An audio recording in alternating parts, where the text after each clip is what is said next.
Oh my God! Speaking of, while we're talking about random stuff, have you guys seen the trailer for Hell and Back? Since it's October and I'm getting in the horror movie frame of mind, so I've got to watch all my supernatural shit in 1 month. I got to get all those fixes. Um, I don't think it's gonna be shown around here because I'm in Alabama. Have you guys seen it? No, no, It I is haven't. like somebody like does a it's all in claymation, so picture like an adult theme. It's by the producers of Robot Chicken, and it's a like they do a blood pact gone wrong and they get sent to hell, and it's all of these puns about being in hell in the trailer. It's like there's this demon, and he's like, I want the hot dog, and the dude's like, we don't have that, and he's like, but the sign, and he's like, dude, you're in hell. We're torturing you. And that's basically the entire movie. But it looks amazing. I don't like I said I think it'll be one of those things I have to wait till it streams because I don't think anybody in the South is going to willfully allow it to be shown. Since we had such a hard time showing Juno when it was out. But Yeah. yeah, they had issues with certain story plots in Juno, which if you guys have seen the movie, you know exactly what I'm talking about. Even though it was ultimately the opposite of that mentality, but yeah, I had to drive like an hour to watch it when it was in theaters. So Wow. I don't think it's going. I don't think To Hell and Back is going to be in Alabama anytime soon. But I really hope it does. I hope it's in some art house theater somewhere. So I really want to see it. Right before I settled down to record this, I was watching Rise of the Zombies, which has Danny Trejo in it. It's one of those asylum movies who is from the guys who brought you Sharknado. It's the fantastic genius minds who brought you Sharknado and Transmorphers and all of the knockoff movies you've ever seen and almost rented. And it's fantastic. It's Danny Trejo and zombies, and it's ridiculous. But I love my horror movies. It's October. It's like I'm stockpiling. It's like Christmas. It is. It's an important time. My time has come. Yeah. Does anyone have any favorite horror movies or any Halloweeny type stuff? Of course, Nightmare Before Christmas needs no introduction. I think everybody watches that in October or December, depending on which side of that coin you're on. Well, my husband has close to probably 1,200 Oh horror Jesus, movies. that's more than me. Yeah, no, especially, and they all predate 1992. He won't watch anything new. Just So on principle, or I I think most of it is just he really laments the lack of good Romero movies? yeah, that and well, and he just everybody banks on the special effects. Mm-hmm. So it seems like most of the stories are just weak. Like Mm-hmm. he's a big fan of Tom Savini and his Oh work. He yeah, was the makeup artist. Mm-hmm. Yeah. And so he just doesn't like a lot of contemporary horror movies because they lost a lot of the storytelling and they lost a lot of the, in his opinion, true horror of those types of movies. So we watch quite a bit of movies, and October is definitely when we wrap it up. But he knows I don't particularly like horror Yeah. movies, at least the really scary ones. So we've had a tradition of watching the Hammer films and the United Artists movies with Vincent Nice. Price. Nice. So yeah, so we watch a lot of There's something those. to be said about those, though. I have a box set of 50 classic horror movies, and I think like 75% of them are probably Vincent Price movies, Yes. and they're just fantastic. But yeah, it's true. Modern horror movies just don't really have the same kind of soul that the old ones did, and it seems like the ones that try to are just like remakes, like that. Like they have a new Poltergeist now, and it just seems like you can see where they're hitting the notes from that movie, but they're not trying to like tell their own thing. Yeah. But when they try, it's good. There was one I just saw called The House of the Devil. The Conjuring was fantastic. The original Saw was damn good. Saw 2 was good on its own merits, and Saw 3 it kind of just shit broke down after that one. But the first two Saws were fantastic. But then that Hostel and all the other horror porn movies, and it just got really old real quick. And of course, Eli Roth, who did Hostel, is back in theaters now with Green Inferno, which is ostensibly a remake of Cannibal Holocaust, and I don't know how I feel about that, because for one, it's Eli Roth, and for two, I didn't care about the original. Cannibal Holocaust was an interesting one. The brutal movie. Well, and the director actually got arrested for that. Mm-hmm.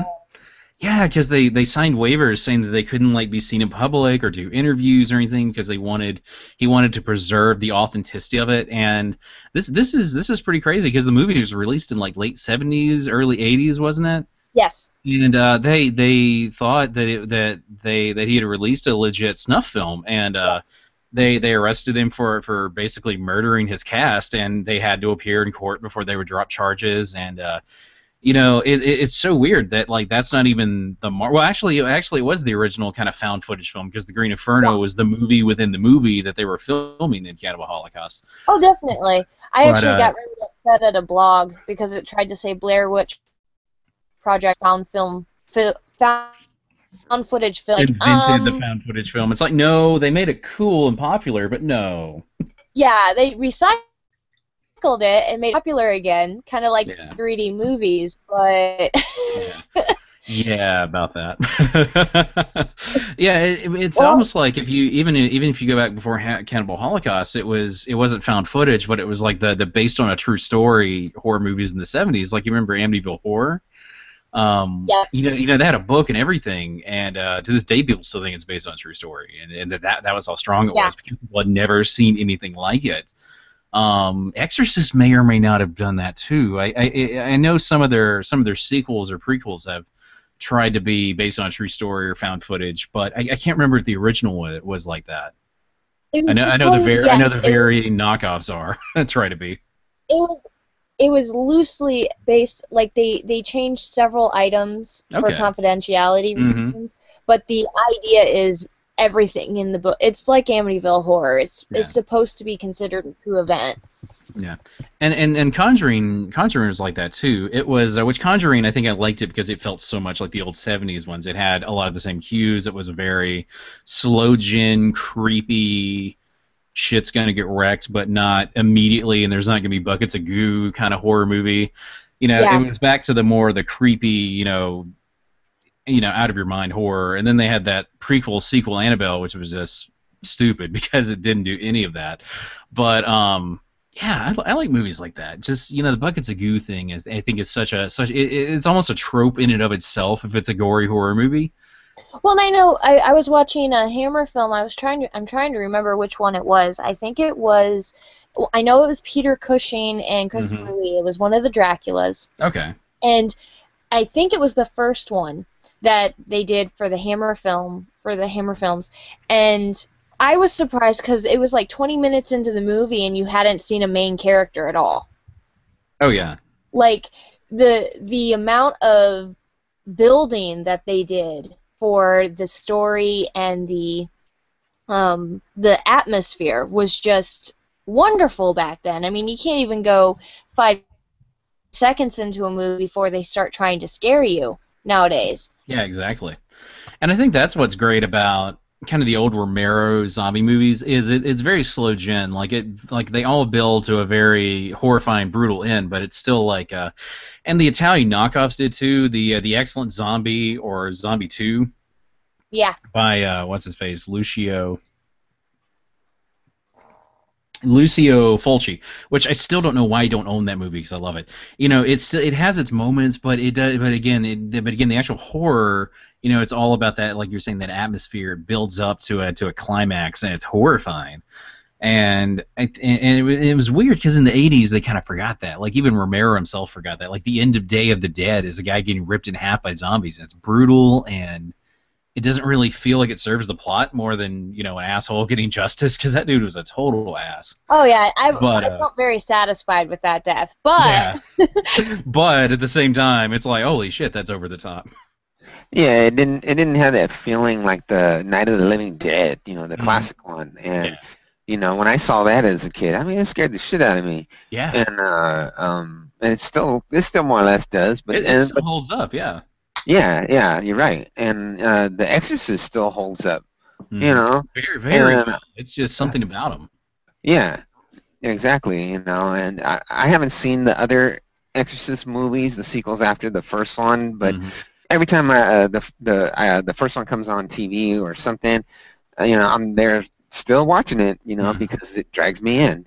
Well, And even Poltergeist. I think they kind of embrace the sensibility of the time they're in. I think that's why the remakes don't hold up so well, because it's kind of like when you go and watch Hamlet, but it's the guy who wants to modernize it and put it in like a military academy instead of a castle in Scotland or something. It's like when they remake things like Poltergeist and they say they want to update it for modern times, you know that stuff's going to fall apart immediately, because it's hard to translate that movie and update it in quotes to modern times without really kind of disassembling it and reverse engineering what worked and figuring out why it worked.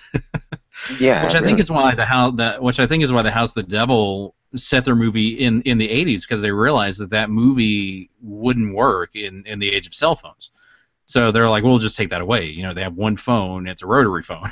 Yeah.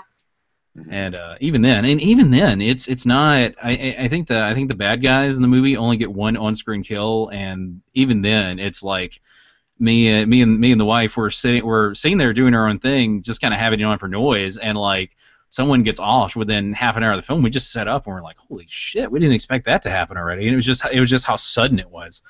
And just a lot of movies don't grab you by the throat nowadays like that. I think that's what makes it great. It doesn't matter if it's horror. Of course, horror is the big thing, but like science fiction movies, like there's a lot of crap in science fiction nowadays. Yeah. Well, there's a lot of crap in everything. I mean, but some of them, kind of were crap to begin with. Like romance movies were never good. Hey. I'm probably gonna get crucified for saying that, but romance movies just aren't my thing. I've always thought they were crap. No. I mean, they suffer from tropes just like everything else. I mean, yeah, they suffer from tropes. Now, I will argue that romance movies are not. I mean, they're suffering the same type of problems that you're seeing with everything. And I think it's lazy story writing. It's like, oh hey, we can easily scare you by throwing this thing at the screen, so we're not going to spend all this time and really freak you out. There was this one movie. It was called The Changeling. Brian had me watch it. It's not the movie with Angelina Jolie. Angelina Jolie had a movie come up with the same title, but this was made, I'm pretty sure, in the 80s.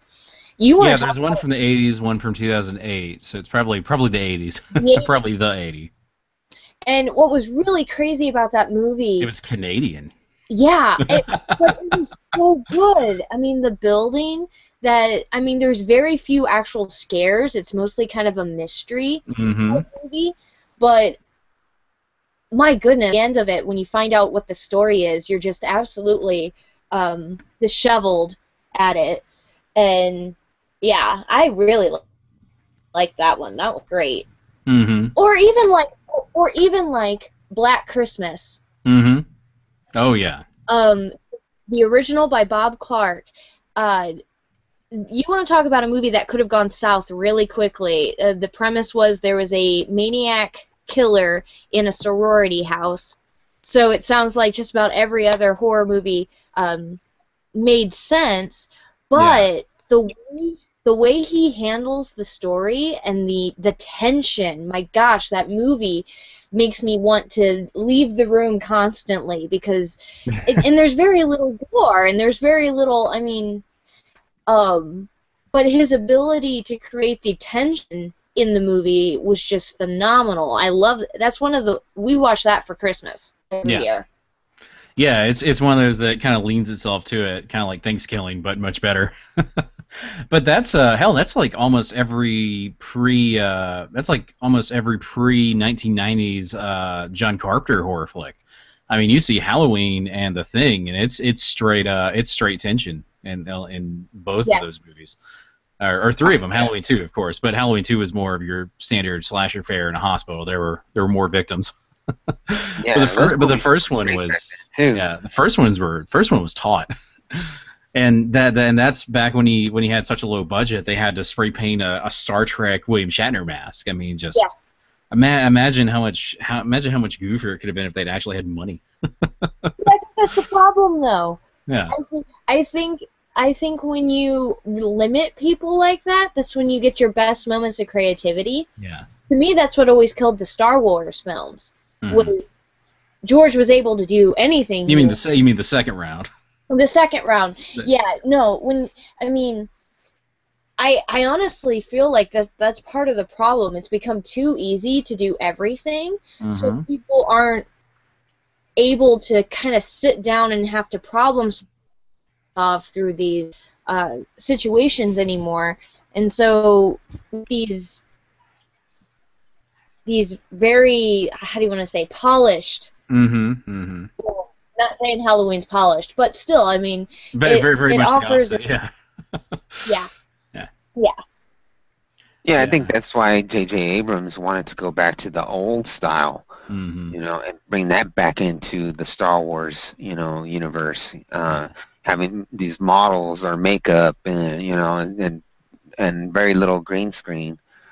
Yeah, and it also depends on the directors too. Now, of course, Carpenter and Romero and a lot of the horror ones, of course, Clive Barker, Wes Craven. Those guys didn't have much experience under their belt, but it seems like. Sorry, Clive Barker is one of the few exceptions to Brian's 92 rule. Yeah. one of the few that understand. Although the last one they made was just awful. Oh, but I don't think. Well, actually, any of them after starting with Hellblazer 3 were pretty bad. Yeah. Hellblazer 3 just did not age well. But or Hellblazer 2 in a lot of ways. Anyway, but the experience of the directors have a lot to do with it too, because and Timothy Zahn, not to star bomb anybody, but Timothy Zahn mentioned this at DragonCon, was that if you look at the original trilogy, George Lucas was writing, he wasn't doing very much directing, and then in the prequels he took over doing the directorial duties, and he hasn't really directed that much stuff if you look over his career. And I think a lot of that showed. Like, there were some technical issues with filming, production, the acting, that I think if they'd have gotten a more experienced person like JJ or somebody else in there, that it would have been like, oh yeah, we'll fix that. We'll work with it. And the ability of the director, or lack thereof, can also make or break a film. Gareth Edwards, who did Godzilla, we've talked about a few times. The Monsters movie he made, which is literally called Monsters, fantastic movie. He didn't have the budget when he made it to show the monsters, so he did the Jaws thing. You don't really see them, but you get the implication that they're there and they're wrecking shit, but you don't really see them. And you can use that to great effect. It's just how they handle problems too, and I think that's what's great about classic horror, is that they had those constraints, and they're like, well, we got like $80 for the whole thing. How are we going to use it? Yep. That's fantastic. Yes, sir.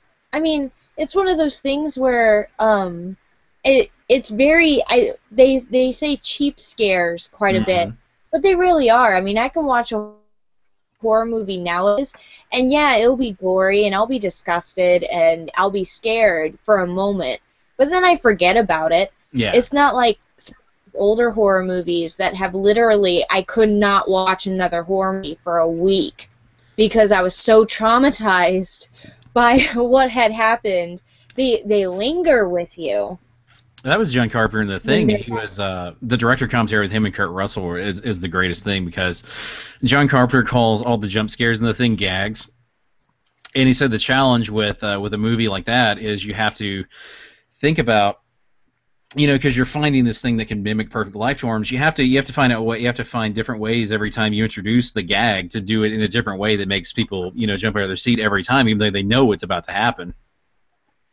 Mm-hmm. And they just don't. Even in the prequel, which is also called The Thing, they didn't really do it as well. They didn't have as much tension. They didn't have as much. It was all CGI. They didn't want to do practical. The studio didn't want them to do practical effects, and just basically everything that made John Carpenter's good they forgot about. And I think that's the crux of any modern horror movie. The Fog is another example that they, another great John Carpenter movie. They often is often forgotten in lieu of The Thing and Halloween.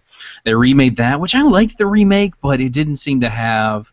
It seemed a little too polished, I guess. It seemed a little too produced, which is something that is really hard to do in a movie. But comparing that to the grit and kind of the camp the original one had, there's just something lost in translation. Maybe I'm just a jaded guy who's sitting on a porch, like telling kids to get off my lawn, but there's a certain magic in the old ones. I mean, look at RoboCop and the new one, and of course they satisfied the action movie side, but it didn't feel. Of course, PG-13 probably had a lot to do with it, but they didn't have the same kind of caliber of stuff going on that the original had.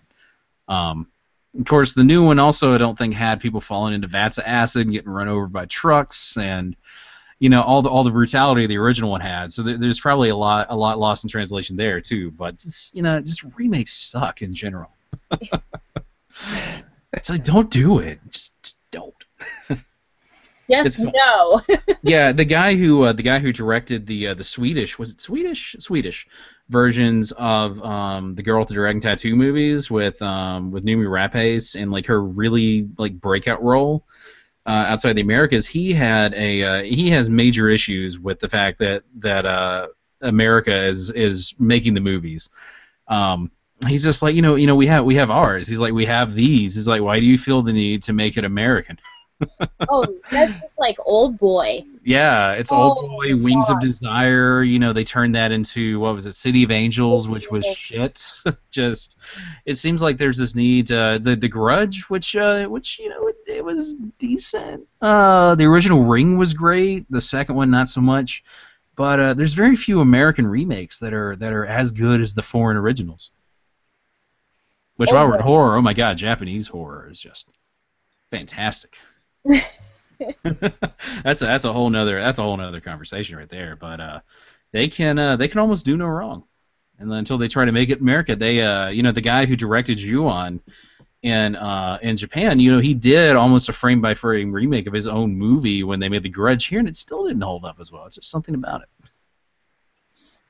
It's interesting when you have that problem. And then horror games are almost the same thing. It's like the only way to universally scare somebody is with jump scares, and in games especially. And it's interesting when they don't do that. There's a new horror game out called Soma, which is made by the people who did Asylum. It's one of those like you can't fight them, you can only run away kind of games. And it screws with your head in a way that isn't like a traditional horror game. I love when they do that. I haven't bought it, but I've heard great things about it. Next time I get paid, I'm damn sure buying it. But I hear it's great. Alien Isolation in a lot of ways, until it dragged on for 20 hours. Same exact thing. You have this thing that is actively hunting you, and there's some scary things going on when that's happening, because you don't expect that with any with really games in general. You expect them to put a gun in your hand and you can just shoot your way to victory, right? And suddenly they take that away. They do put a gun in your hand, but it doesn't do anything except let it know where you are. That's great. Yeah, I mean it's a beautiful thing when they screw with your expectations, Especially with Isolation, when they give you the trope and then nerf it, so you can't really do anything with it.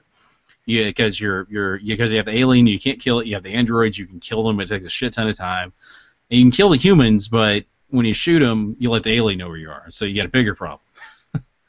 It's great. It's great, and people don't expect that. Same thing with PT when it was still a thing before Konami shut it down.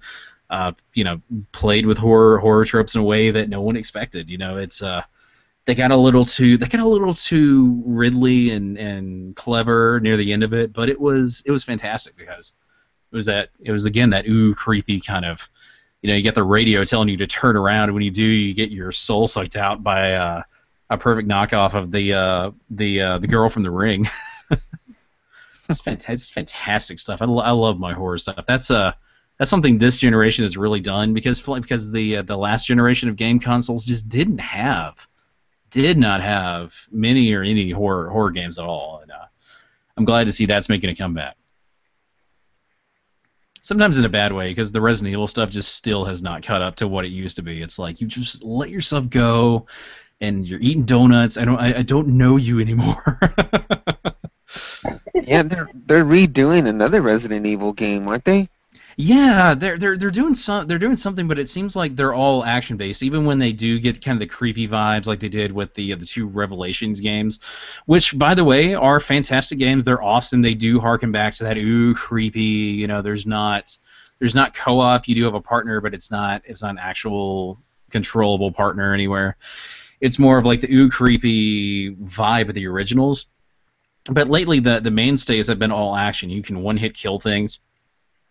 You can one-hit kill things. The new Resident Evil that they just announced, I don't remember the. Pardon me. I don't remember the title of it, but it's like it's not even zombies. Well, I think the zombies are there, but it's a competitive, action-oriented game, which is interesting, and it's something that I think Capcom needs to really, really, really evaluate, because everyone I know who's playing Resident Evil is like, we've got to get, and they can still do it. You know, they've remade Resident Evil 1. I think they've announced they're remaking Resident Evil 2 again, or Resident Evil 2 they've never remade. I think this is the first for them. But they know how to make scary games, but they're not listening to anybody who's like, you need to bring this back. You need to be scary again. Capcom's like, nah, we're gonna put more kung fu moves in Resident Evil 7. You have Leon doing roundhouse kicks every 20 seconds in Resident Evil 6. You know, it's kind of off-putting after a while. You got Chris punching, haymaking every zombie thing he runs into. Yeah. And it's just like lost in that, because you know, again, just like the trope that Alien Isolation puts in your hands, you don't feel scared with your adversary, because you know ultimately, and even when you're starting, you're going to have a really good chance of overpowering them. You don't feel challenged in a lot of ways. I mean, you may feel challenged to like grab more bullets, but with a game like Resident Evil, it's like if they remade Alone in the Dark and made it into a Call of Duty. It just feel weird. And actually, they did that once. You remember the Fear series? Same exact thing. It's a first-person shooter, but it's supernatural. It was cool and good, but if you take a scary game like Alone in the Dark and make that into a shooting game, it just wouldn't feel the same. Capcom hasn't gotten that memo, unfortunately. But I still hold out hope they will. I'm kind of hoping they put that fear back into the Resident Evil movie. Mm-hmm. Since it's going to be the last one. I don't know. It's Paul Anderson. I don't think he can do scary. Oh no. I mean, he tried to with Event Horizon, but it wasn't scary. It was just hokey. I'd never seen that movie. It's Doom without the name brand, basically. Oh. They try transdimensional. They try faster than light travel, and apparently the wormhole they open up is a wormhole to hell. Oh, really? Okay. Yeah, and it's got the horror movie stuff, but I think they edited a lot of the horrific stuff out of it. So it just felt very, very weird. It was more bad sci-fi and less Hellblazer, and I think that did the movie no favors.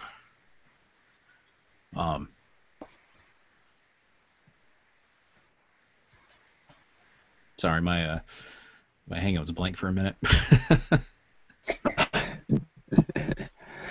A couple of horror movies that came to mind with me.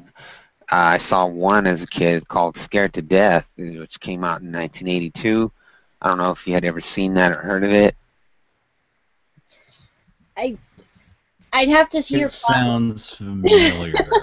Hang on, let me see. Let me get this overview link. Yeah, it was an old movie. I vaguely remember it, but yeah, I remember it scaring me to death and I was just a kid when it came out. I mean, I was only 12 at that time. And hang on. Copy. Apparently, Scared to Death is the title of several movies. There was also a 1947 movie with Bela Lugosi called Scared to Death. That's the one. I've seen that one. Yeah. I think I have that one too. Yeah. A monster stalks Los Angeles as a bioengineered creature called a syngenor, which stands for synthesized genetic organism, takes refuge in the city's sewer system and hits the streets at night in search of human spinal fluid. Now that's specific. Yeah, that's what this one was. I mean, and what really made it scary too was you really couldn't see the creature. It was always in the dark and stuff. Yeah. And but like I said, I vaguely remember it. But yeah, I do remember it scaring me. I don't know if it was really popular or anything. But it had a $75,000 budget, and Wikipedia does not say how much it made. So I don't know. I want to say it sounds really familiar, but can't see it. It did have a sequel called Syngenor in 1990, and it was released as a direct-to-video B movie. So take that as you may. It was good enough to have a low-budget sequel, so that's saying something. But it sounds familiar. It sounds like something I've watched before. You know it's kind of like Reanimator or something. It sounds like a movie that I've seen, but not necessarily remember seeing as much. Yeah, I vaguely remember seeing it too, and I saw it at the theater. And, But it was kind of from what I remember, it was a little scary. But yeah. I remember being horrified of you remember the Blob when they remade that in the 80s? I remember my cousin or somebody taking me to see that, and I was just like scared shitless watching that movie because it was so damn brutal. And it's still brutal to watch nowadays, but I can't for the life of me remember why I was scared of it. Well, I guess I was like 6 years old. Well, yeah, the remake of the Blob was really good. I liked it. You're right how it was brutal. Like when that guy looked down the drain hole in that sink, and it pulled him into the sink. Yeah, dude's getting snapped in half right and left. I mean, it was not a clean movie. There was nothing hiding in the shadows there. Yeah. But yeah. It's interesting because I remember being scared of that, and I don't remember ever being scared of Alien. I found it being horrible. And it's still one of my favorite movies, but I don't ever remember being explicitly scared of it beyond that, beyond being kind of stunned at that one scene with John Hurt, and I'm just like, holy shit. But after that, I'm like, I can see where it's tense, but I'm not really scared of anything. Yeah. Fantastic movie though. Really hoping Ridley Scott and the District 9 guy Neil Blomkamp get their act together on Prometheus 2, which is now called Alien Paradise Lost for whatever reason, and then Neil Blomkamp, who I never pronounced the name right, is doing Alien 5, and I really hope Ridley's got a lot of credit in the bank for me, but I really hope Neil doesn't screw up Alien 5 because he's got to make up for Alien 3 and Alien Resurrection. Yeah, and this is supposed to take not place. that Alien 3 could have been. Not that Alien 3 was terrible. It's just all that missed potential it had. My God. Yeah, you're right about that. And from what I understand, this Alien 5 is supposed to take place after Aliens. Yeah, it seems like, and of course he hasn't dished any details on it yet because they're kind of holding it. Dry docked until Ridley finishes Prometheus 2, which is now an official Alien movie. But he has mentioned it takes place after Alien. Now it could be two different ways, right? It could be a retcon where Alien 3 and 4 never happened, or it could be a sequel or an in-between where it happens after Alien Resurrection, or maybe between 3 and Resurrection, or just wipes this clean. I'm okay with them wiping it clean because there's only so many storylines involving clones that you can do with different clones that make sense. Of course, they cloned Ripley to get access to the alien. Apparently, it died with her in Alien 3. The entire strain, species, whatever, died with her in Alien 3. So, of course, they want to clone her to get access to it back. But why would they want to clone Hicks? Why would they want to clone Hicks? Why does he have scars on his face? Why is Bishop back? There's only so many things you can explain away. Being well, they clone them. Well, why? Yeah. So I kind of hope it's a retcon. There's not much love lost between the last two Alien movies. Yeah. So I'm perfectly fine with that. Some people may not be, but I am. Well, something that was said just a little while back ago about Hicks was that the Alien game, I can't remember which one it was. I think it was the last Alien Colonial game. Marines. Yeah, where Hicks was in that game, Mm-hmm. you know, and this was supposed to be like right in between Aliens and Alien 3, I think it was, where That part was taking place, I believe, after Alien 3, and it was told in the most like hand wavy fashion about how we got there. Like they swapped him out with some random dead guy yeah, in Alien 3, which totally blows any logic. But you know, whatever. I mean that's not that's one of literally a gazillion issues with Colonial Marines. The bad thing is Fox actually approved it as an official storyline. So maybe Neil will shed some light on that again. Again, my money's on the retcon, but I guess we'll have to see. yeah, that was something I had heard that was a possibility that they were going to use as far as, you know, well, it being a theory wise of what they were going to use for the story to bring Hicks back, because that's what they really want to do, to bring him back into the series, along with Sigourney Weaver. And then Sigourney Weaver, I believe, is going to be using like a alien, some kind of alien suit. Something. Well, something about she is wearing the one of the engineer suits, which is kind of my biggest source of contention because it seems like Neil did all this concept art. Of course, there's the engineer ship, which for me, which Ridley Scott has started referring to as the croissant, which is unfortunate. Um, but he it shows that, and it shows Ripley wearing what appears to be an engineer suit. And that's kind of my biggest source of contention with Alien 5 is it doesn't seem like he's really referencing Prometheus as much as he should because, you know, Prometheus gets pooped on a lot. I think when Paradise Lost comes out, it's going to make a lot more sense, kind of have how Batman Begins, The Dark Knight seamlessly tied into each other. Yeah. You know, it needs a sequel to answer some questions, but it's by no means a bad movie. You know, I think people came into it with the wrong set of expectations. I'm going to get off that soapbox, but if you're in a shared universe and you're sharing an intimate continuity between these movies, you should have a consistent feel. And of course, these are some random concept arts that he's made. You know, we don't know how much Fox greenlit. Mm-hmm. Yeah. And making it in there, that may have been one of their conditions. Like, well, this is cool, but you got to cut that part. Yeah. Because it is weird for the company to. Part that you're talking about. Yeah, I know exactly what you're talking about. Yeah, because it is weird for Weyland-Yutani or whoever the new company is to kind of have this sudden interest in the engineers, and maybe that's the direct tie-in to Prometheus. Maybe they finally got, or maybe this is a side story where they're finally asking, you know, what the hell happened to our founder?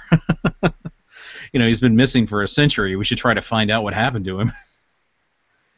You know, it's but again, he's been very tight-lipped. Neil is always very tight-lipped about what he's doing. He's been that way since District 9. He was that way with Elysium and everything else he's done. So we're probably not going to know anything about it until he actually makes it, for better or for worse.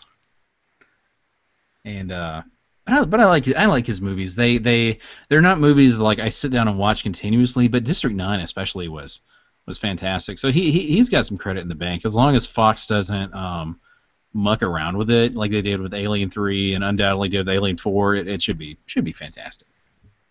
Yeah, Ridley Scott, of course, can do no wrong. You know, The Martian. Of course, The Martian. Ridley Scott is back in the sci-fi game. Got The Martian coming out the weekend after I get married, the Friday after I get married. October, what is it, 14th, 13th? Coming out then he's producing. It's up in the air if he's producing or directing Blade Runner 2, and then he's finally going to come back and do Paradise Lost, which will hopefully shut everybody up about Prometheus. And then who the hell knows what else he's doing afterwards. But it's a fantastic time to be a sci-fi fan. My goodness, right up there with comic books. Yes. Yes. Oh, just plenty of stuff. It's poor Matt Damon though. He can't quit getting lost in space, can he? After Interstellar, and now he's stranded on Mars. That's low hanging fruit. It's been all over Facebook. But fantastic stuff. More geek culture stuff coming out. If anybody has paid attention, they have a new show starring Nathan Fillion and everybody else in the sci-fi Old Testament called Con Man, and it's basically about, it centers on the life of a guy called Ray Nearly, who's the co-star of Spectrum, a sci-fi series that was canceled before it really caught on, and it's become kind of a cult classic. It sounds familiar for anybody like me who appreciates Firefly and Dollhouse and anything poor Joss Whedon has ever tried to make on TV besides Buffy. It's caught on as a cult classic, and basically this guy named Jack Moore, who is starring the series, he's gone on to become a major celebrity, and basically everybody else is trying to make a living by going to conventions and basically doing whatever the Battlestar Galactica cast is doing. They're going to conventions and just trying to make their way through the life of not being a celebrity on a popular show, and it's basically shenanigans that happen. You have the prequel, I mean not the prequel, the preview that's come out has shown Nathan Fillion hiding from fans, and Felicia Day is standing there like doing her impersonation of Nathan Fillion's character. And besides that, you have Sean Astin, you have James Gunn making an appearance, you have Seth Green, you have Amy Acker, Tricia Helfer, just everybody making an appearance on this. It has, apparently it's on the 4th episode right now, but it's on Vimeo of all things. Anybody remember Vimeo? The YouTube's long lost nemesis. Apparently, this is Vimeo's kind of answer to YouTube and the myriad streaming services they have now, because it's what they call Vimeo on demand. And this is the interesting thing about it. Most places where you go, like if I go to when I got caught on iZombie last weekend, me and my wife went on Amazon and we bought a season pass for $20. It's $20. You have it till the end of time, or until Amazon decides to change their terms of service, which they could very well do. But Vimeo is kind of a cross between that and Netflix, or iTunes, if you will. It's you can rent the show, and you rent it by buying basically a season pass for $14.99, and you get to watch the show for 90 days. And after the 90 days is over, you have to basically drop $15 more to watch them for 90 more days.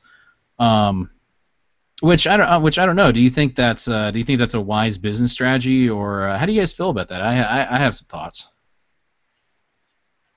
Oh, I don't think that's very wise. I mean, that's kind of messed up. I mean, it's better off buying it on DVD. Mm-hmm. And apparently, this is part of something they've been doing for a while. I forgot Vimeo existed. Besides needing to upload it to upload my clients' videos to Vimeo as well as YouTube for certain firewall settings. But yeah, it's very interesting when you rent a movie, you can stream it for 30 days, which is standard for iTunes or anybody else really. But yeah, it seems weird that you would rent instead of own, because I think nowadays we're used to this is a similar conversation to what we had last week when we were talking about Hearthstone and Tops. But I think people nowadays are used to the idea of if they're going to pay a certain price, they get to own it. Very similar to what I do with TV shows on Amazon. I don't have room for all the box sets, so I'll buy season passes for all the shows I like. If I can't stream them otherwise, I'll buy a season pass and keep them on Amazon or in my watch list on Netflix. And I still own Blu-rays of everything. I'm just that guy, I guess, like records. But TV shows are something I like to keep, and it may be something that I'll watch once, and in 2 or 3 years I'll be like, well, remember that episode of iZombie or Battlestar Galactica, and I'll pull it up and watch it. TV shows are not something that you think about renting. It's a concept I liked when iTunes originally talked about renting movies. I was like, why can't you rent TV shows? And now we have literally this proposition. Now I'm like, I like them being more permanent. You know what I mean? It doesn't seem like something that would make sense. It would make sense if you want to watch it, but it seems like the price is high for what it is. If I was going to rent it, maybe if the season was $10 instead of $14, because for $5 more, I could get a show and keep it forever on Amazon. And that's exactly what I would say about the situation. Is they have to be very careful, because this isn't a news type of thing. Mm-hmm. They really have to make sure that their prices align with what's being offered by Amazon and YouTube, because they want to try to bring people over to their side, they really got to show some sort of benefit. Yeah, exactly. And the benefit, of course, right now is original content. This is something that you can't get anywhere else. You can't get on Amazon. You can't get on Netflix. That may change in the future, but right now, just like console, it's just like Rise of the Tomb Raider, you can't get anywhere else. But that's been the status quo in a lot of ways. If I wanted to watch if I want to watch Man in the High Castle, for instance, which is a fantastic show, by the way. Speaking of good sci-fi, I can't watch it anywhere except Amazon. If I had Netflix and didn't want to give Amazon money, I'm screwed. Mm-hmm. It's But then the person has to watch what they're going to do. I mean, they got to know, am I going to have internet for a long period of time, or am I going to have it only for a short period of time? If I'm going to have it for a short period of time, then it's not going to be worth it for me to just pay these monthly fees and stuff, to have these shows. And I might as well just go ahead and buy it. And if I'm going to have it for a long period of time, then okay, that's fine. You'll get your money's worth, eventually. Because I know people that one person I know had internet for the longest time. Now he no longer has it in his home. And that's my uncle. And then I have a friend that he had internet for a short period of time, and then he no longer has it, and because he had no time, to use his internet at home. So it all depends. It varies, what it is you're going to do in the future. Yeah, exactly. It doesn't, and it may be one of those. They have done studies and they've kind of come to the conclusion that people like to have kind of like Spotify and versus iTunes and music. People do enjoy the idea of streaming versus actually owning something, and there's something to be said for that, but. Again, the price seems just a little too high for what it is, and maybe Vimeo will figure that out. I don't know how long Vimeo on Demand has actually existed. Let me see if I can Netflix that really. Let me see if I can Google that really quickly. Yes, let me see if I can Netflix my answer really quick. Let's see. Maybe you can one of the few things in the world. Yeah, maybe I can rent it. One of the few things in the world that doesn't have its own Wikipedia article. Let me see if I can Vimeo and see if I can figure out. Live research coming to you from Radio Free Geek. In 2008, they unveiled its $60 per year Vimeo Plus package, which allows users weekly uploads 5 gigabytes. That's not the same thing.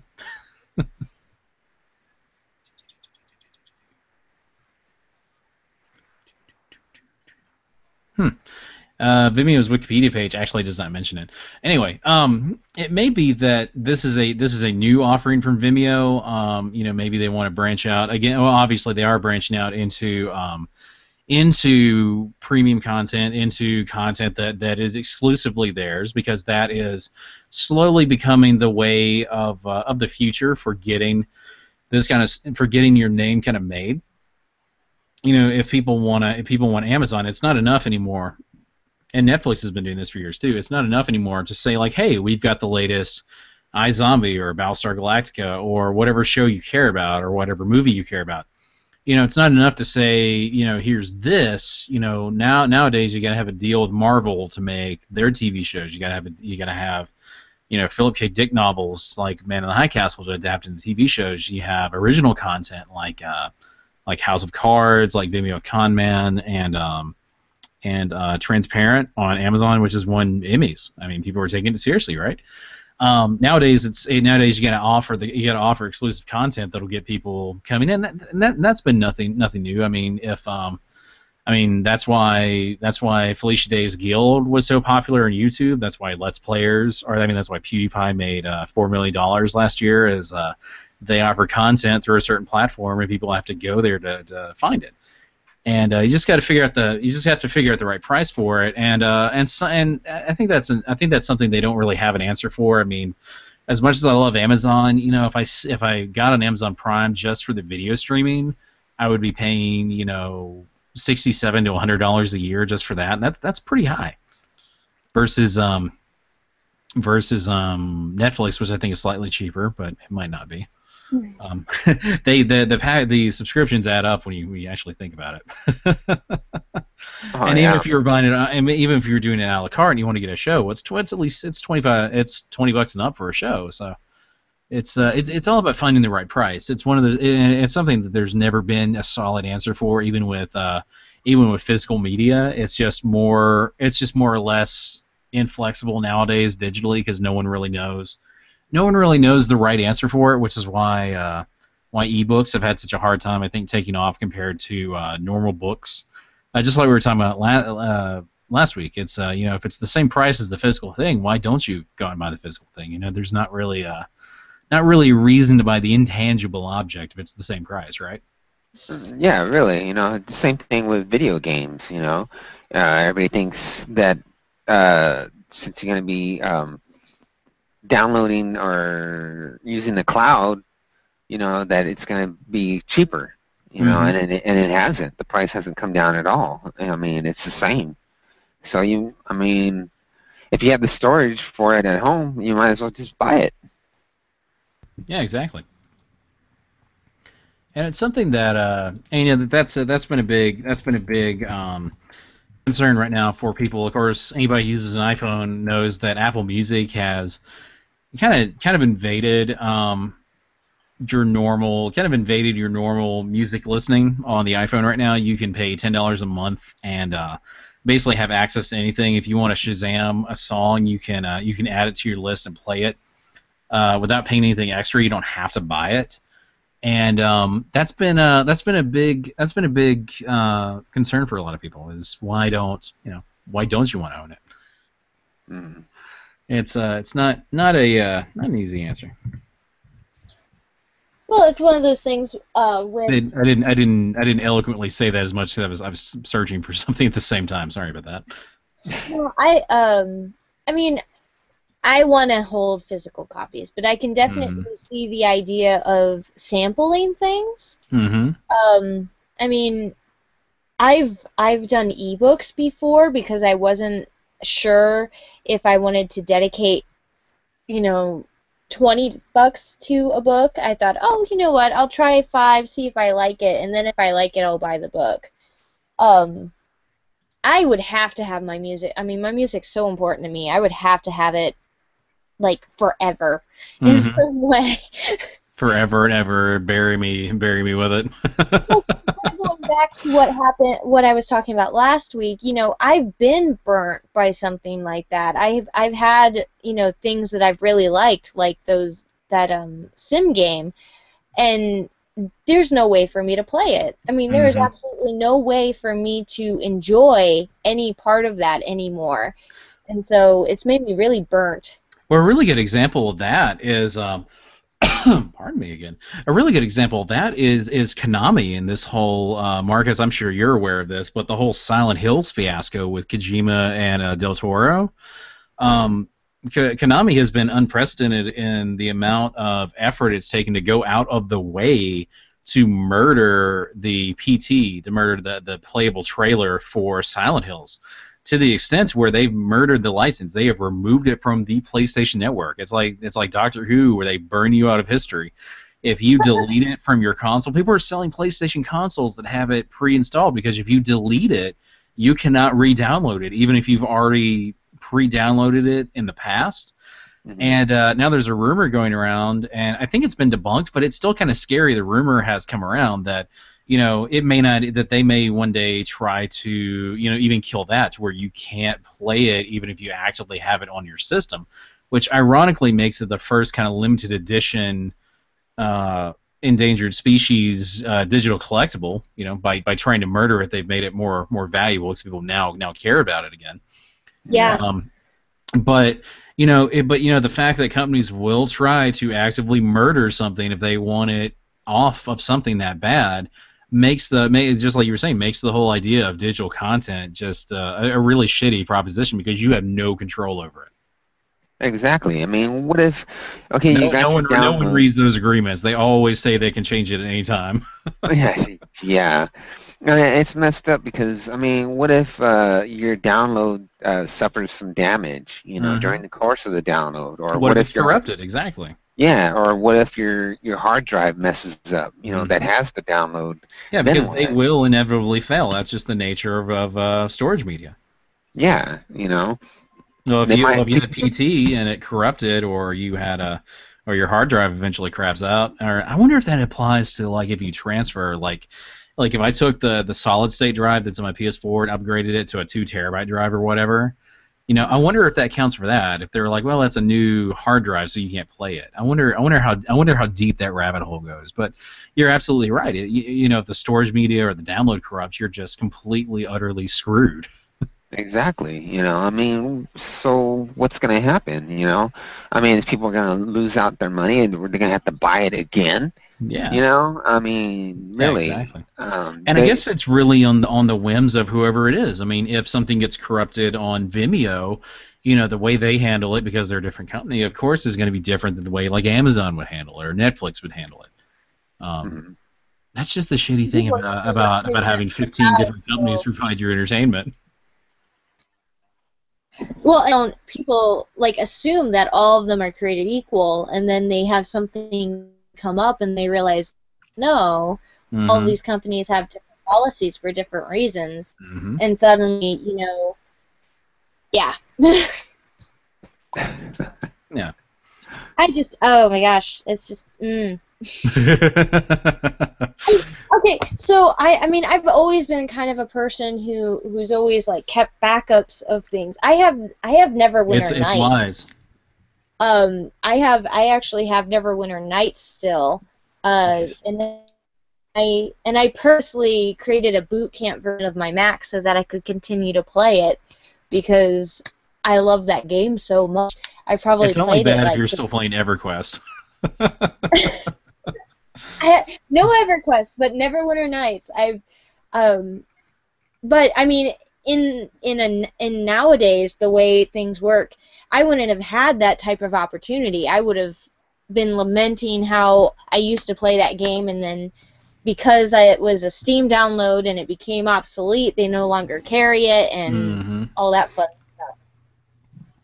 And then you have things. Speaking of Steam downloads, the whole thing with Arkham City, right? I mean, you had a game that you were boned from inception when you downloaded that game. It was not going to work on PC, and they eventually pulled it from the store where you couldn't halt sales. But if you had already bought that game, I mean, you're sitting there, in a rubber boat in the middle of the ocean, waiting for the inevitable update, which I don't think I think they've patched it now, but it took them a while. Yeah. So that again is the nature. Of course, they could have done that. That's the nature of downloadable games now, right? They'll ship it out, and I think even physical games do it too. They'll ship it out and be like, oh, well, we'll fix that later. I'm so against that too. I am too, because if you did that with a car, if you're like, oh, we'll add the third wheel later, you would get sued so much. Oh yeah. So often, because it's a practice that, and again, this sounds familiar to anybody listening, but it's a practice that is lazy. If a writer sent out a book, let's say George R. R. Martin, not to pick on him, or maybe I will. He kills everybody anyway, right? Don't kill me, George. I love you. But let's say George Martin or somebody else sent out an ebook of their latest book, and they're like, and they don't finish the book. They're like, well, we'll patch it and we'll add the last 3 chapters in 6 months. No one immediate refunds. Like people will not stand for it. Like you can't get away with that in any other medium. If I gave UAB a half-assed website and tell them I'd patch in the other thing I left out, I would be out the door. Yeah. But it seems like video games, no one takes it that seriously. They're like, it's entertainment, it's whatever. The game companies don't care either. They're just like, whatever. What are you gonna do? You can't return it. You can't ask for a refund, even though people do. It's up to the whim of the publisher. And of course, Ubisoft has done good about it. Warner has done decently with their handling of Arkham City. But it seems like a very, very, very unnecessary conversation for very obvious reasons. Yeah. And unfortunately, it's becoming the new status quo with it. I mean, you almost expect it to not work when you first get it. which is why I don't play games. I mean, my dad used to always say, you know, the only thing that for companies, the only thing that speaks is money. Mm-hmm. So, I mean, the only way that we're going to combat some of these practices is by costing them money. Mm-hmm. And so, right now I'm the only one doing it. Yeah. But, well, I'm willingly doing it too with things like Destiny, because the way they've handled their treatment of players, I didn't think was something that was worth, continuing to pay them for. As has been well documented by their triple-digit page number threads on Reddit about the situations, but enough people still give them enough money to like make back the production costs in like an hour that they're not going to listen to one guy not buying it. yeah. Because people just don't understand, right? Right. And it's a tragedy, and that's why you see things like console exclusives. That's why I have to wait a year to play Tomb Raider 2, the new Tomb Raider 2, Rise of the Tomb Raider, because I chose to buy a PlayStation 4 versus an Xbox One, and because somebody made a deal somewhere that Microsoft gets it for PlayStation, I am happenstantially screwed. I'm happenstantially screwed against playing a franchise that I really fell in love with the Tomb Raider remake. And it's and like you said, it's one of those things that, you know, they're not going to listen unless nobody gives them money, which of course they expect them to come out in droves and do that to them. Even I don't know how. Yeah. Because in a year or more, whenever they finally decide to maybe release it for PlayStation 4, there's going to be Witcher 5 or something else out. People are not going to remember that game exists. Yeah. Let's be real honest. I mean, there's so much game stuff out there. I mean, people probably forgot it existed a week. People probably forget it exists a week after it comes out, if they didn't actually have that game. Yeah. And then you got impatient people too, Mm-hmm. you know, waiting for games. So, like for instance, Star Citizen, you know, I mean, people are still waiting for that game to come out. You know, the playable, campaign mode. And that's that's part of a long running thing. I didn't realize it was so rampant, because I don't back video games on Kickstarter, because they always seem to me, especially when Ouya kind of imploded. I'm trying to find a bad analogy. When Ouya imploded and I didn't back it, I'm like, well, that's why you don't back video games on Kickstarter. But then Kotaku, of all places, has kept kind of a running list of video game Kickstarters that don't deliver. And it's like all these games get funded with like 600% of their budget, and they're overfunded. And then they figure out they promised too much, and then the developer they hired went out of business, and they spent all the money, and they basically have to tell these people that you're not getting a game, nor are you getting your money back. Yeah, because once it's gone, it's gone. It is gone, and there's nothing you can do about it. And understandably, and Kickstarter interestingly says that they're legally obligated to deliver. But reportedly, if you ask them about it, they're like, well, it's between you and the project person. So understandably, there have been several mounting lawsuits. Right. Because again, it's a practice that no one else really tries to do. Now, so now in the tech sector, there are things like Coin. People have been waiting for it for 3 years now, and it hasn't delivered. Nabdi has been going on for 2 years and hasn't been delivered. There are some tech hardware things that are either greatly delayed or just fall apart just like that, but they understandably get sued. And once again, it's an unfortunate status quo with the video game industry, because I think they think that I think in some ways they're kind of like banks in the pre-recession era. They think they kind of like can do anything and it's not going to catch up with them. Mm-hmm. And I'm not going to say the video game industry. I'm not going to predict a crash for the video game industry, but it feels like they're in for a really rude awakening in a lot of ways. Maybe not with people like not buying stuff, because I think they're such a marketing machine that they're always going to have money being made by somebody. There's always going to be somebody with money to give to them. But yeah. I think they're about to get. I think a lot of them are going to wind up in court over the handling of certain issues. Yeah, yeah, you're right. And this company that's making Star Citizen, I mean, a lot of people are I'm asking for their money back. surprised. Yeah, I'm surprised based on what I've heard about it from you and elsewhere. I'm surprised no one has like sued them yet because it sounds like exactly the same thing. They're taking and they're still taking money, right? I believe so. So, yeah, every Yeah, now and then they'll do it. Like, because I remember getting an email about it sometime. I didn't even back it, but I remember getting an email asking if I want to give money to it. I'm like, no, no, no, no. You got to show me yeah, something first, right? And I'm surprised based on that people haven't sued haven't sued them either, and they may have. I'm not sure. It's yeah. Yeah, I think that the company, they opened up like a forum, and they opened up a hmm couple other things, but they still haven't opened up anything playable. As far as any campaign or story or or whatever, or even just to fly around in space. Um, so yeah, and it's already been, I believe, over 2 years now, and they already passed one deadline that this company gave, as far as the game's supposedly supposed to be released, and now there's another deadline. I think that another date that they gave, and I don't know. It's just a lot going on with it. But yeah, it's interestingly kind of enough, Star ridiculous. City is also a location in DC Comics. They may have a pending trademark negotiation with them. Maybe that's why they haven't released it yet. It's pending litigation. Hmm. Oh, I love when those things happen.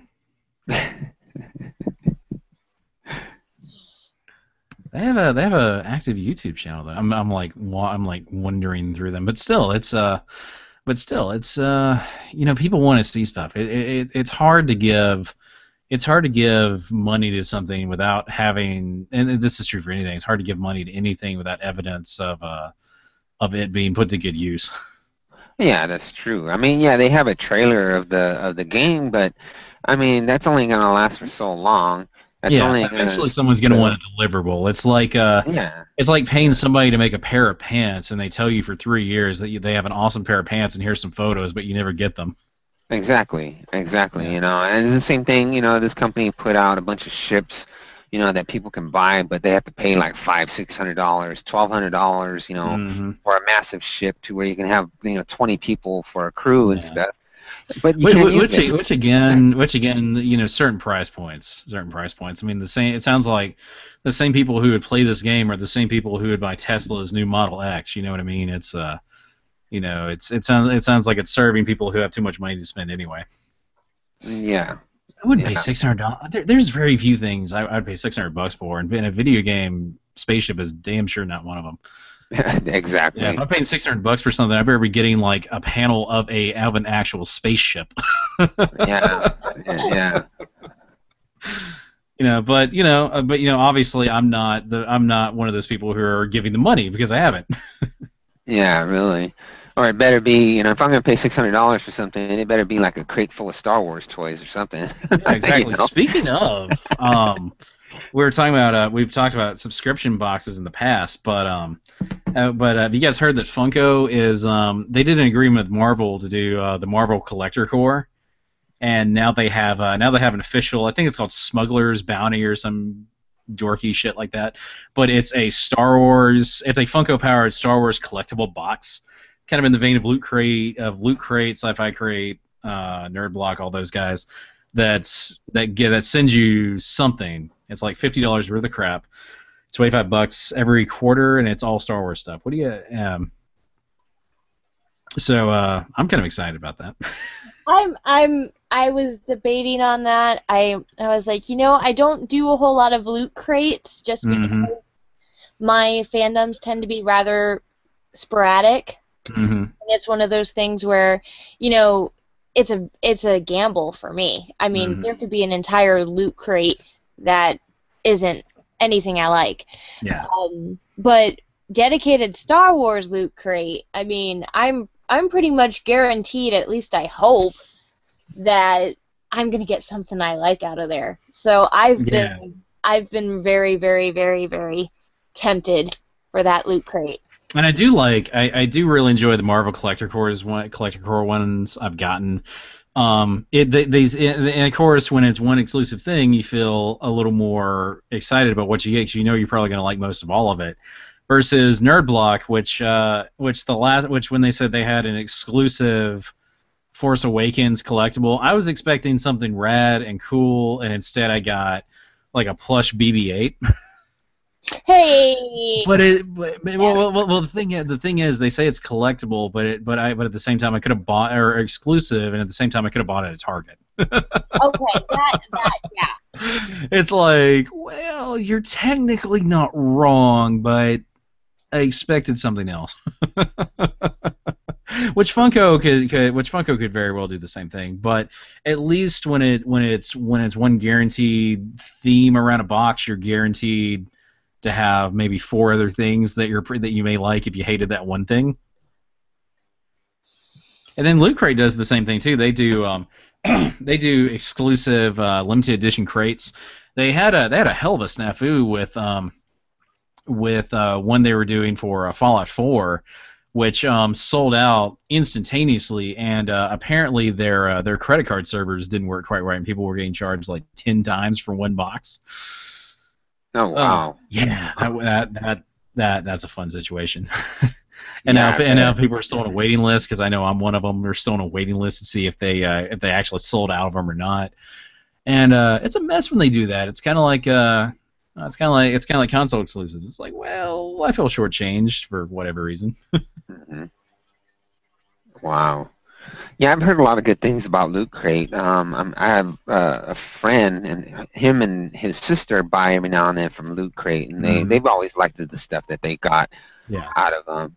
You know, and I thought about, even just buying one and to check it out myself. But it's well worth trying, yeah. And Nerd Block is my preferred one because it seems like the stuff you get from Nerd Block is a little more quality than Loot Crate, but it's still the same idea. You have a certain theme, and of course they have Sci-Fi Block now, which has a Star Wars thing in it. It might be a plush Kylo Ren. I don't know.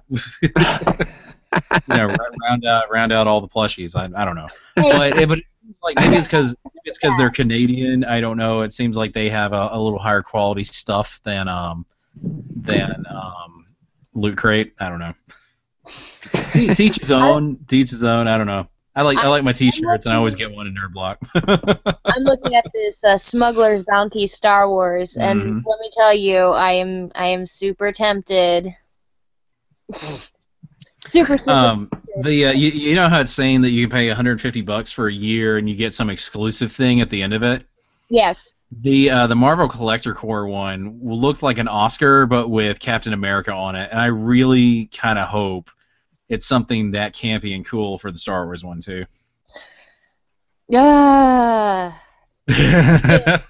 Decisions. It's tempting, and they do ship it pretty fast. I remember I got the Collector Corps one like immediately before Age of Ultron, which was nice.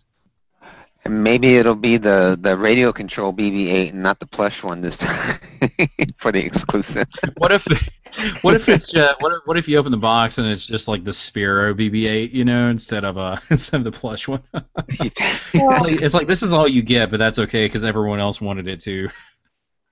Yeah, it'll just be the shell without the radio control inside. Adam Savage bought one of the Spiro BB-8s and took it apart to see what made it work. I'm like, honestly, I'm not gonna lie. That's what I would have probably done to it too. Oh, sorry. And then Think Geek has the life-size plush BB-8 too, which is pretty cool. So much random Star Wars shit right now.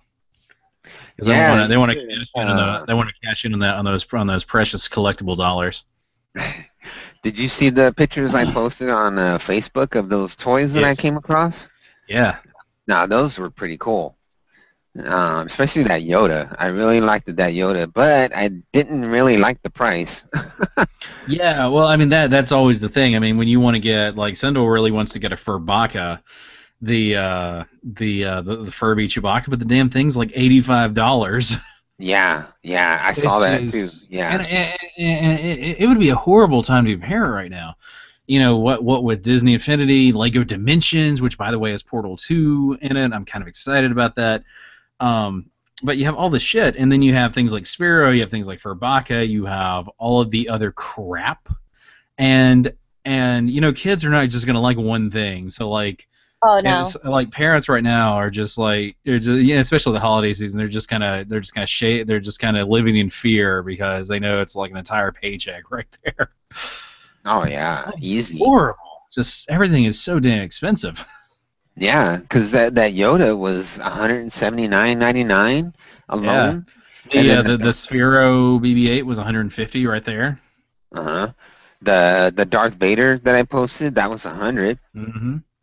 And And then you have the action figures. You have the Black Series ones, which are like $12 to $25 a piece. You have the regular action figures, which are $10 right about now. I remember when they used to be significantly cheaper. yeah, Holy yeah. crap. And then the Kylo Ren, the 12-inch figure that I bought, that was 10 at Yeah. Toys R Us, that wasn't a bad price right there for that. But yeah, it was just, man, all that stuff that I saw at Toys R Us. I mean, they had a radio control R2D2, Hmm. and then they had those stormtroopers that were almost as tall as the Darth Vader, and Yeah. I mean, it was just crazy. It was, I mean, and then plus also the Disney Infinity, the Star Wars. You know, they had the one that you talked about a while back ago with the Boba Fett Yeah. exclusive. They had a Yeah. couple of those. You know, and I think that's up there in the $100 range also too. Yeah. And now they have the starter kit for Infinity was for me, I think it was like $125. Uh, And yeah, it's just and all of that for Boba Fett. I mean, I probably would have bought all of that stuff anyway, but I could have. But it was a premium because, of course, it had Fett in it. yeah, yeah. Got to get the So Fett fetish going on, and then of course you have favorite characters going on. You have you know, Sabine and everybody from Rebels. You know, you have Force Awakens stuff coming out, which is kind of funny seeing John Boyega as a cartoon character. I was really amused when they came out and announced their own Infinity figures. And then Lego Dimensions is probably the most expensive if kids want something because they're having like everything in there. They have Portal, they have Jurassic World, they haven't had Star Wars, but it would not surprise me if they did. They have just everything coming out. But if you want the levels, you can't just like download something in the game. You have to buy a pack of the figures and put them together and play with them. And they're between, you know, again, they're between $12 and $25, but it's expensive. yeah, You know, it just amps up really quick. It's not yeah, man, it's expensive. And I'm sitting here looking at this right now, like, man, I want to play with that too, but it's like a paycheck right there for everything.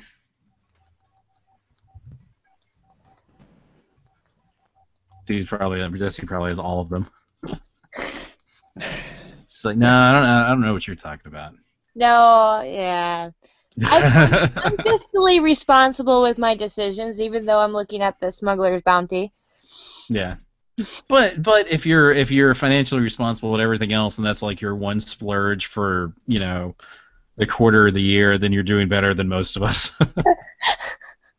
yeah. You know, I mean, there's people out there that buy themselves a Christmas present. You know, I do it, and you know, and that would be my splurge right there. You know. Yeah. I mean, if I can get the radio control BB-8, that's, you know, then Yeah. I would get it, and that's it, you know, or even the Furbaka. Yeah. Well, being that it's powered by Funko, it's probably 1 to 2 Funko Pops, and then if it follows the collector core, it's going to be some kind of collectible that acknowledges you got it from Smuggler's Bounty, and then it's going to be a T-shirt, and then some wild card thing. But it seems like the Funko stuff is always at least one Funko and a T-shirt. So that's 2 out of 5. You know, you're getting right there. And what they look like is anybody's guess. My the one I got for Age of Ultron was kind of cool. It looked like an old time boxing poster, and it said Iron Man versus Ultron. That was the coolest thing. I wanted to get a T-shirt frame and just hang it up because I thought it was so cool. But then the one I got for Secret Wars is just it looks like a cover of the Avengers, but it's everyone has Funko Pops instead of their regular characters. I'm just like, I'm not ever gonna wear that outside the house. So even then, you're getting a shirt, but you don't know what the hell it's gonna look like. Yeah, right. The Ant-Man one was really cool though because one of its Funko Pops was a miniature version of what's his name, the Ant-Man, which I thought was pretty funny. Hey, speaking of shirts, Robert, Yes. are the Radio Free Geek T-shirts available yet? I am still shopping out a print shop. I actually talked to one of the Academy of Art people that we know, Samantha Sanders, I think is her name. We were talking to her about doing some printing. She can, because her parents run a print shop. And they're confident they can do it. We're still working out the kinks of maybe doing it on demand, but we're closer than we were. The prototype shirts I got printed actually were kind of disappointed in how they handled colors. Oh, really? I pulled it out of the washing machine after Dragon Con, and it was like instantaneously, like first washing faded. And I did everything right. I washed it inside out, washed it on hand wash like you should do with colored clothes anyway.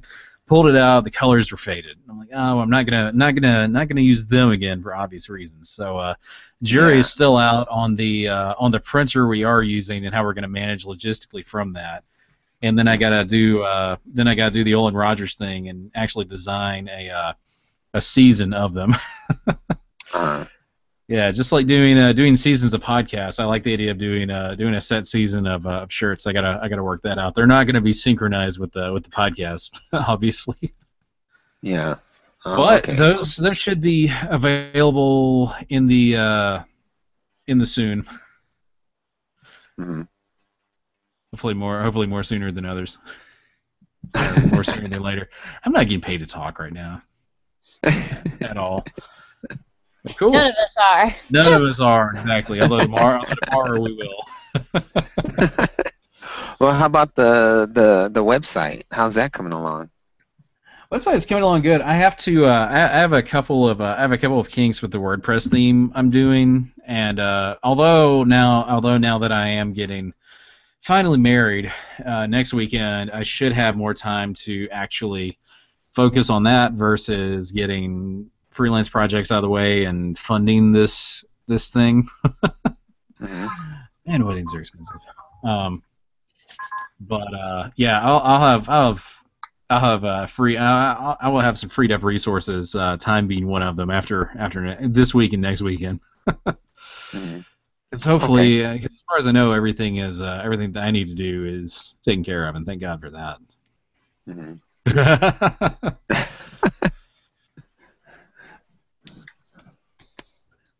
But yeah, I'm aware I'm slightly behind. Oh, we all get behind. Oh yes. Yeah, it happens. Yes, it does, especially doing everything.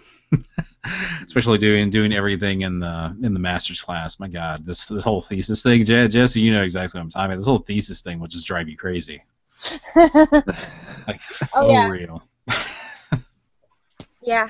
I have the only thing I have left to do tonight is I have to refine the logos I made last week.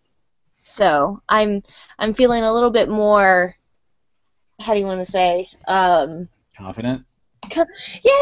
Yeah. Mostly. I mean, this has been a rough week. Yeah. With my birthday and everything, but I'm gonna have a 6-day weekend. Nice. Yeah. Very nice.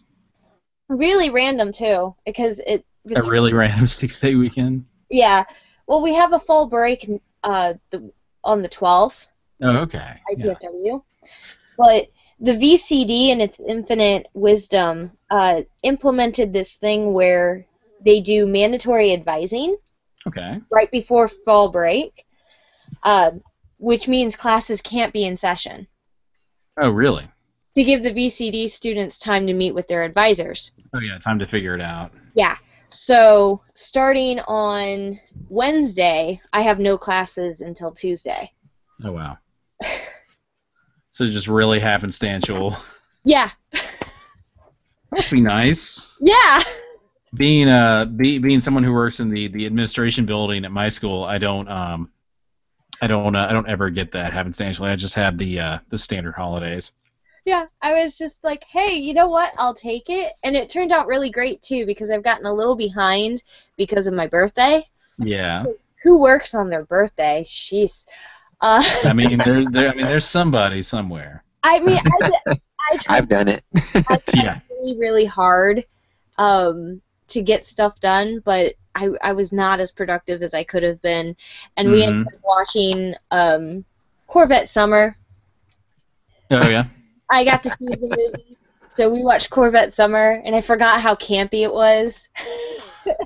It's beautifully campy. Beautifully campy.